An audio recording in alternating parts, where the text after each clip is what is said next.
অনেক অনেক বছর আগের কথা। এক গভীর জঙ্গলে থাকতো এক বাঘ আর শিয়াল।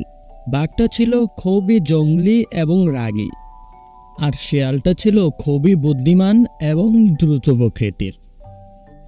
বনের সব প্রাণীরা বাঘটাকে খুব ভয় পেত, কিন্তু শিয়াল সে একটু বুদ্ধিমান হওয়াতে সবার সাথে মিলেঝুলে চলাফেরা করত।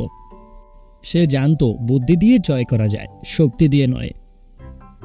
একদিন বাঘের প্রচণ্ড খিদে পেয়ে গেল। সে শিকারের জন্য ঘুরতে লাগলো। এদিকে শিয়ালটা একটা মুরগি চুরি করে খেতে যায়। তখনই বাঘ এসে হাজির হয়ে যায় এবং গর্জন দিয়ে বলে, ওই শিয়াল, মুরগিটা তুই কোত্থেকে পেলি? আমাকে দে। শিয়াল মাথা নিচু করে ভাব নিয়ে বলল, আরে বাঘ ভাই, এই মুরগিটা তো বনের সিংহের জন্য। বনের রাজা সিংহ আমাকে বলেছে এটা যাতে আমি পাহারা দিই। বাঘ বলল, কি বলে, সিংহের খাবার? হ্যাঁ রে ভাই, তুই যদি এটা খাস তাহলে কিন্তু রাজার হাতে পড়বি। রাজার রাগ জানিস তো, তোর জীবন শেষ করে দিবে।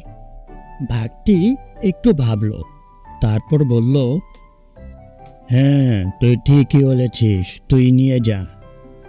শিয়াল তো মনে মনে হাসতে হাসতে বলে, বোকা বাঘ, আমি আমার মুরগি বাঁচালাম আর তোকে বোকা বানালাম। পরের দিন বাঘ আবার শিয়ালের সামনে পড়ল। ওই শিয়াল, আমি সব বুঝে গেছি। রাজা তাজা গোশত ছাড়া খায় না। তুই আমাকে সেদিন ঠকিয়েছিস।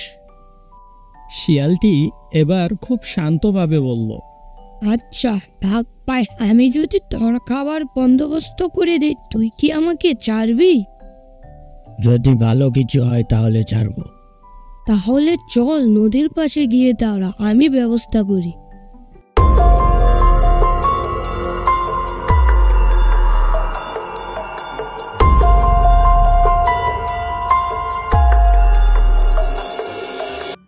বাঘটি নদীর পাশে গেল। শিয়াল বলল, পানির নিচে দেখ কত বড় বড় মাছ, হাত পাড়া তুলেনি। বাঘটি সত্যি মাথা নিচু করে পানিতে তাকালো। তার নিজের ছায়া দেখতে পেল, বড় বড় মাছও দেখতে পেল। সে ডুব দিল বড় বড় মাছ ধরার জন্য, কিন্তু সে ছিল বোকা আর গর্দ। সে হাবুডুবু খেতে লাগলো পানিতে। আর শিয়াল দূর থেকে হাসতে হাসতে বলল, দেখলি, বুদ্ধির সাথে খেলতে গেলে বোকা বানাই, বুঝলি? এরপর বাঘ আর কখনো শিয়ালের সামনে বুদ্ধি দেখাতে যায়নি। আর শিয়াল সে আবার আগের মতো দিব্যি মজা করে জঙ্গলে ঘুরে বেড়াতো। বন্ধুরা, এই গল্প থেকে আমরা শিক্ষা পেলাম, শক্তি বড় নয়, বুদ্ধি সবসময় জয়ী হয়। বুদ্ধি থাকলে বিপদ থেকে বেঁচে থাকা যায়। বুড়া, কেমন লাগলো সেই ভিডিওটা? যদি ভালো লেগে থাকে সাবস্ক্রাইব বাটনে টিপ দিয়ে আমাদের পাশে থাকো।